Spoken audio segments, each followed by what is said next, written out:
Hi there, Prairie Plant Girl here. Well, last week I thought that the spring weather was just around the corner, but apparently Mother Nature had other ideas. Today I need to get my cannas and my dahlias pre-sprouted and ready for summer. I'm sure it's coming sometime. So I thought about doing it out in the greenhouse, but it's a gray, dreary day out here with lots of snow falling, and I don't feel like looking at the snow. So let's go into my plant room and I'll show you how I pre-sprout my dahlias and canna lilies. Come on, let's go somewhere warmer out of this snow. I have a couple of trays here. One has my dahlias in it and one has my canna lilies, or cannas really is the correct term for these. And these are just what I had saved from last year. I haven't actually done any dividing on my cannas other than how they just kind of naturally divided themselves when I pulled them up last year. Oh, actually, sometimes they'll come apart when I'm digging them up in the fall, and then I'll divide them. Otherwise, I like to leave them in the larger clumps. I find cannas pretty easy to store in our climate here, so I'm usually not too worried about them and what they're going to look like when I pull them out of storage. But the dahlias, they don't always do as well, and it really seems to depend on the variety. So this was the second year I had tried to overwinter the cafe au laits, and they haven't done well. I don't think they were the most high quality bulbs when I got them, and they didn't come through. So these are just really shriveled up and not looking good. I'm not even going to bother to try and plant these. Over here, my orange dreamsicle. And these are one of my favorite dahlias, and you can see this one has already started to sprout, so that's a good sign. And these were divided already when I put them away in the fall. I actually have a couple of these in pots that I just let overwinter in pots indoors. So those, I have one that started to sprout. I'll see if I can get a picture in here for you. And the other one hasn't done anything yet, but I'm hoping they do well. That was a bit of an experiment. They weren't in a super cold place, but they were kind of tucked away for the winter. And then over here is my Crazy Love dahlias, and I've had these for several years, and they tend to overwinter quite well for me. I went through yesterday, or a couple days ago, and I just divided a couple of them. I had one really large clump, so I took and divided it. So there's another cut point, and I just cut down. I tried to look to see if I could see a sprout on them, and I tried to keep at least a large tuber. Here, this would be like the tuber, the neck, and then this is kind of the top where you'll get some sprouting happening. I don't know if you can see, but there's a few small sprouts up there. Little kind of raised bumps. And so that's just what I looked for when I was going around and doing them. So here you can see this is the main tuber. There's a little bit of a neck here, and then this is the part where the sprouts are coming up. You can see them right there. So I just got in with a knife or a pair of snips, secateurs, and just cut them apart.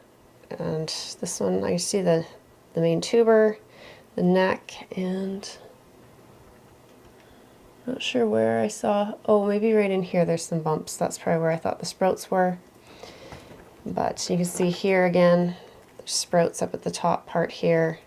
This really skinny part would be the neck, and then that's the main tuber. So that's what you're looking for when you're dividing them. Sometimes they'll just kind of pop apart easily, and sometimes you need to do a cut. Like I could cut this one apart and separate it into more pieces, but I'm just going to leave it. It has this nice big tuber and then two smaller ones on it. And that'll be lots. So let me get set up and I'll show you how I'm going to get them pre-sprouting.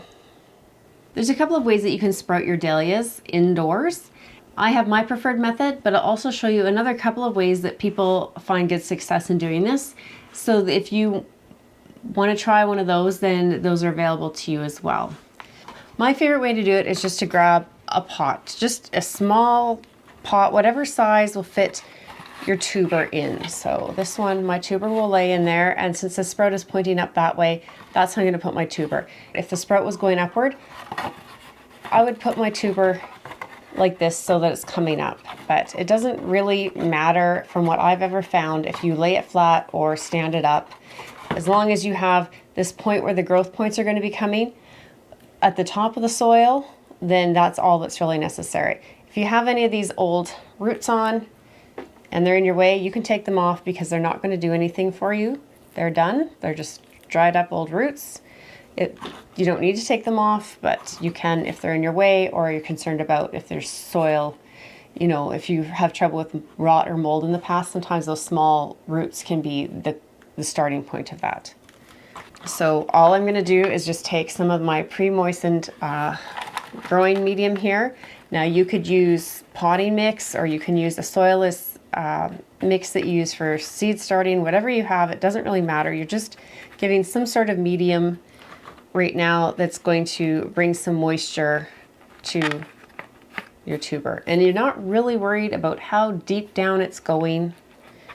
As you can see, they'll sprout without any soil. So I just like to put it just so it's kind of just fitting in the pot. And then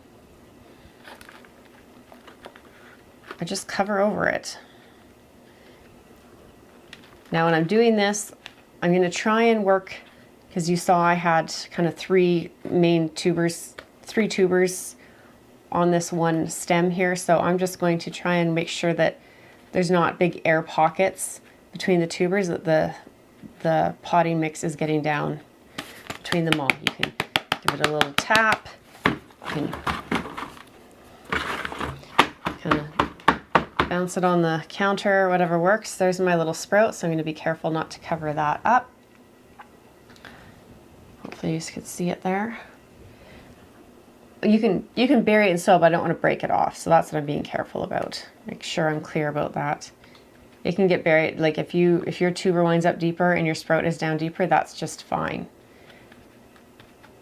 And in fact, I find it does quite well if they can be, but if your sprouts can be a little bit deeper, it'll just give more support to them later on. When I go to plant this outside, I will plant the tuber down deeper in the soil a little bit, just to give that sprout and that stem a little bit more support for the wind in our area. That's all there is to it. Now I'm just going to keep it just barely damp in a nice warm place.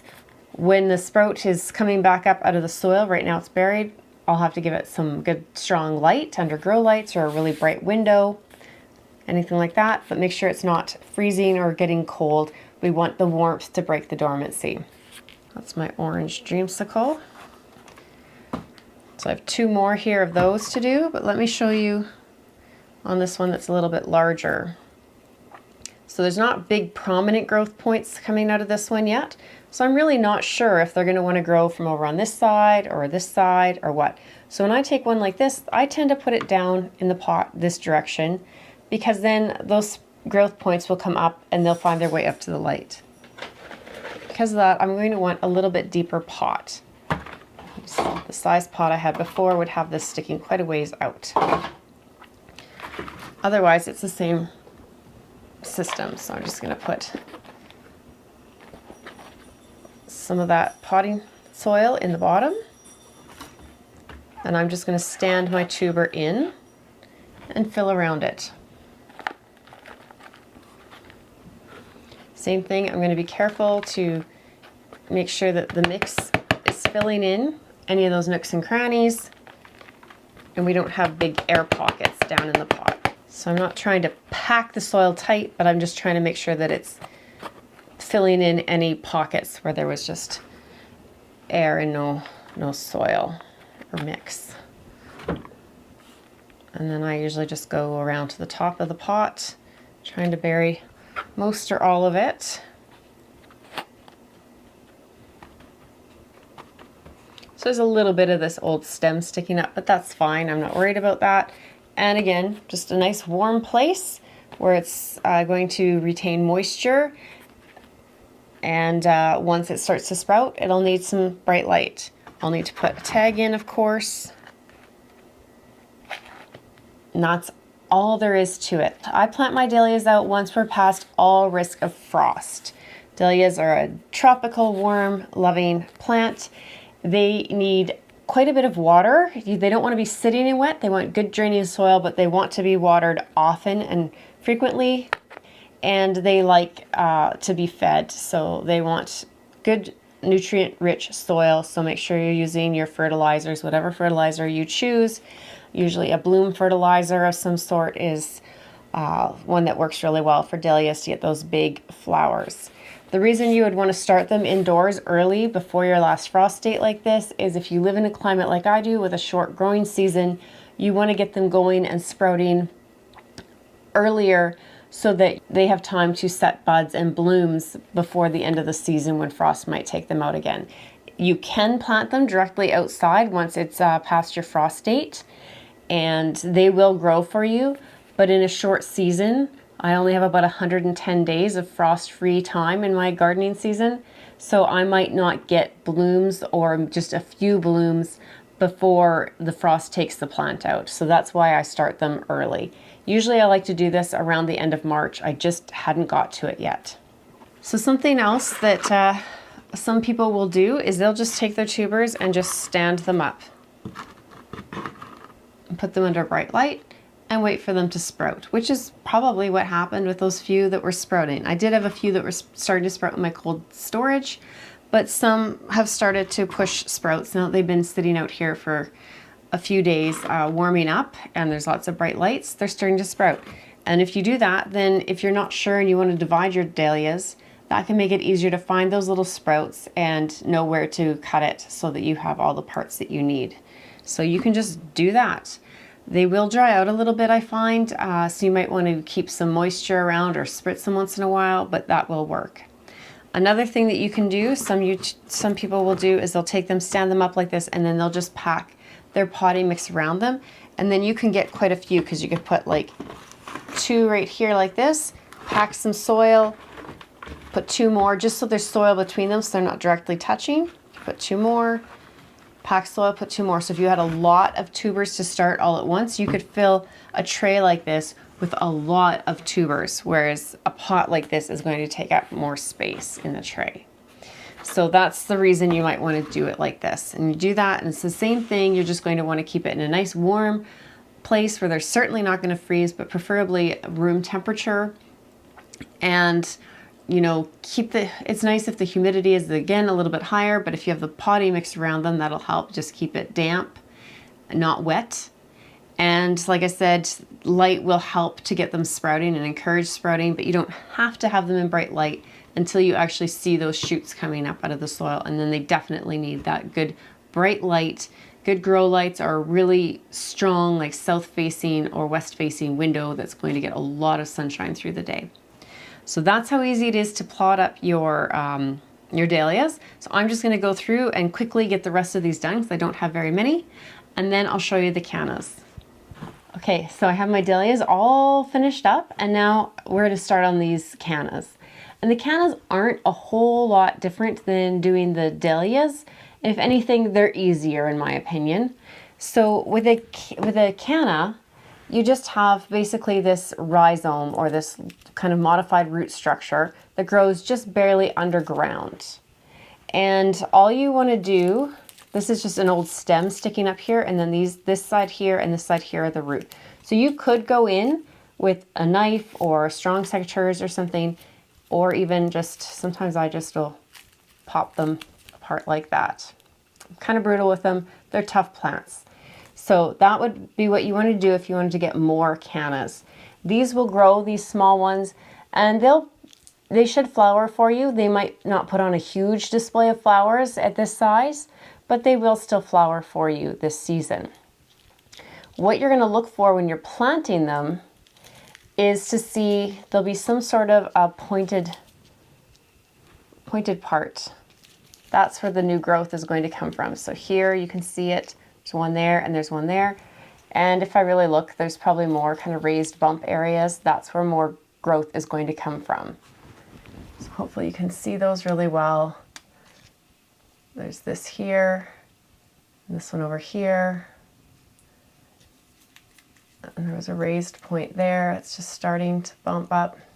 Those are all your growth points. So when I'm going to plant my canna, I just want to put it flat like this and just barely cover the soil, and those points are where the new growth is going to come from. They don't need very much soil to get them covered up. If you have a larger piece like this, there's still actually some soil from last year on it, which is fine. Get some of it out of the way here. Oh, and see, it just wants to pull apart. So there's that big chunk, and this one is pulled off. You can see that area there, that's where it broke off.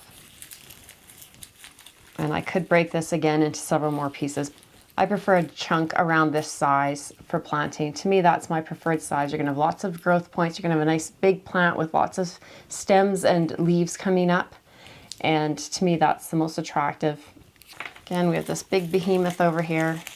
Still some soil left on it. And as I work and kind of wiggle on it, this piece here, hopefully you can see that. This piece here, it's attached, but it wants to kind of come off. So I'm just gonna kind of wiggle it and there. And you can see the fresh wound there, that's where it broke off. And all these little roots that are sticking out, I could get some snips and just cut those off. Because again, they're not going to be of any use to us this year. They're just extra organic matter that's going to be in the soil. So this one, you can see where it's joined these two large pieces here. So you could go and you could break that one more time, just like that. And you have a piece with several starting points coming on it. And another one over here. So it's very easy to divide cannas, and you can handle them pretty rough. They're pretty tough plants. When you plant them, you can pot them just like I did with the dahlias. So you can take a pot that's just a nice size for the tuber that you want to put in, or the rhizome, I guess, and take your moistened potting mix. Just put a little bit down in the bottom there. Now I like to put a bit more for these guys because sometimes I find that their roots will really fill in the pot quickly. Cannas grow quite quickly, so I think this is the piece I had. Now you could wait and let that harden off for a day. My mix isn't very wet or damp, and I have a lot of these, so I'm not worried about if some of them happen to get rotten or anything. But if you just have a few where they're really special, then it's a good idea to let this harden off for a day before you bury it. But then I'm going to look where these points are, and the majority of them are going to be pointing up in one direction, and that's the way I want to lay it, so they're still pointing up, so they don't have to work their way around and try and find their way out. So I'm going to put it in, and I'm just going to cover it with a little bit of soil. The same thing as with the dahlia, I want to make sure that the potting mix is around the edges and underneath, and there's no air pockets. And just let it grow like that. When I plant it out, because again, I live in a pretty windy area, and the leaves on the canna are very large, like a banana plant, and they catch the wind like a sail, and they can knock the plants, break the plants off, or knock whole pots over. So I like to just, when I take them outside, I usually put these in pots, and I'll put them down a little bit deeper than most people normally would for planting, just to get some more of that stem buried down in the ground, and that helps to keep it from breaking off of the rhizome, or I don't know, it just seems to keep it steadier in the pot so it doesn't swing and sway as much. And then I find my leaves don't get as damaged usually, and they don't seem to get that same motion that tips pots over as often. Now in a really strong wind, they'll still tip over a pot unless it's really heavy on the bottom. But for the most part, this does help to prevent some of that from happening. So that's one way to do it. Because I have so many of these small canna rhizomes, and they're all the same variety. I think it's a kind of a reddish orange color. I'm going to take a bunch of these little ones like this. I'm just going to take these trays. Now you could put drainage in the bottom, that would be ideal, but I'm not even going to bother with that. They're not going to be getting wet.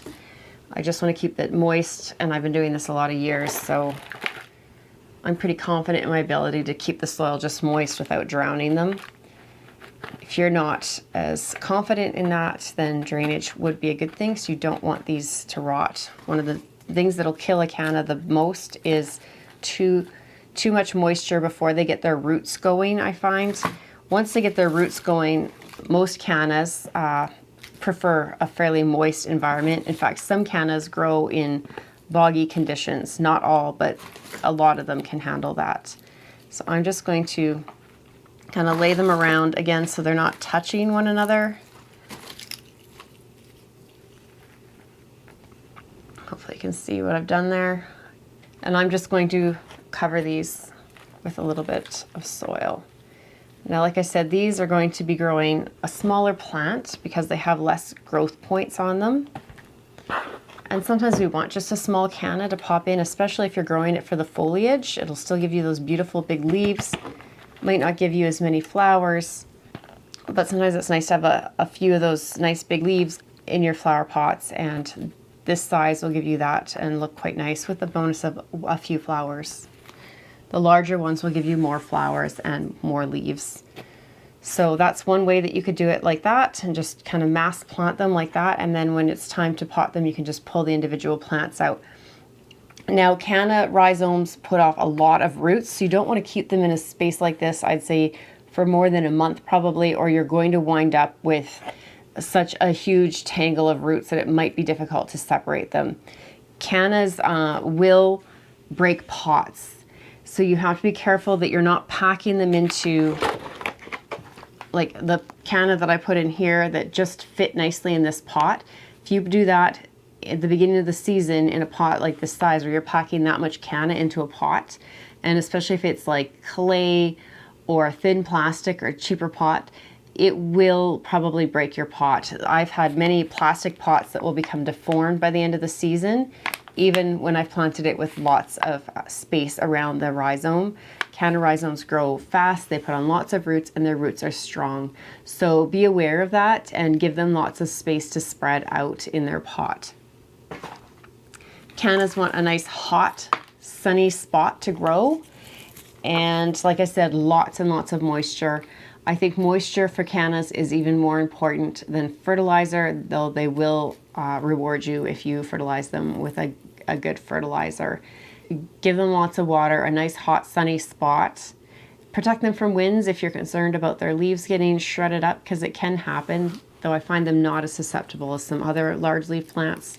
They can get shredded. If they do get their leaves shredded, just kind of pull it down the stem, cut it off, and they're always putting out new leaves, so I don't think that's a huge deal. So I'm going to get the rest of these planted up. So there I have all my cannas and dahlias planted up in their pre-sprouting trays and ready to get growing to provide beautiful blooms for me this summer. So one thing I want to stress, because I do get questions and comments on it sometimes when I do these videos about this, these little tiny pots are not going to be what these plants live in and grow in for the entire summer. This is just to get it pre-sprouted and showing life and just that little early start before it's warm enough for me to put my plants outside. Once it's warm enough for these plants to go outside, they are going to get bumped up into larger pots, big pots. Like cannas and dahlias need large growing space for their roots and to hold the proper moisture and nutrients that they need to grow big and strong. So they'll go in pots or they'll go directly in the ground. They will not stay in these little pots. This is not going to provide them with what they need throughout the growing season. This is just to get them started and save space when you're starting things like this inside. So hopefully that's nice and clear for everybody. But yeah, I got, what did I get? 2, 4, 6, 8, 9 dahlias started, and 2, 4, 6 individual pots of cannas, and then 2 trays like this started. Again, if you're starting them in a tray like this, then you want to be very cautious about watering and make sure that you're not overwatering, just a very small sprinkling when the soil is, getting dried out. I have used a damp potting mix for all of these pots right now that I've started, and I won't probably be watering them until they've shown signs of growth. Sometimes I find that if they haven't shown signs of growth in about 2 weeks, sometimes they just didn't have enough moisture in the soil, and if the the tuber for the dahlia especially, or sometimes even the canna rhizomes were a little bit dried out when I planted them, then sometimes they've soaked all that moisture out and they need a little bit more to give them that jump start. So if after about 2 weeks I've seen zero growth going, I might pull the tuber out, have a little look around, or the rhizome, and then assess what's happening, or even just to stick my fingers down and just feel around. And as long as it's not getting like mushy and has for some reason rotted off in there, then I will come and give a little bit of water to those pots. Once they start to sprout, I'll give them water on about a weekly basis. And that's for my house and my conditions here. You might need more, you might need less. Once they start to put on lots of top growth and lots of roots down below, then I will need to keep increasing the water that I'm giving them. And I may wind up watering them every day or sometimes even twice a day, depending on how big they get before I can get them planted outside. The dahlias definitely can't go outside until you're past your last frost and the weather has warmed up. They want warmer nights as well as hot days. The cannas are a little bit more forgiving with cool temperatures. So I find that right around that average last frost, I can usually pop some cannas outside and they're safe. If we're going to get a hard freeze, I will protect them with frost cloth, or if they're still in a small container like this hardening off, make sure they come in for the night. The biggest thing is to not freeze any of these and to make sure that you harden them off really well when you're ready to transition them to living outside. Hopefully you found this informative and you're ready to get your cannas and dahlias started, whether they were roots that you stored in cold storage from last year, or if you've purchased new ones at the store. They're fun plants that give you big, high impact blooms, and even I find the leaves quite nice to have in the yard as well. So thanks for watching, and we'll see you next time. Bye.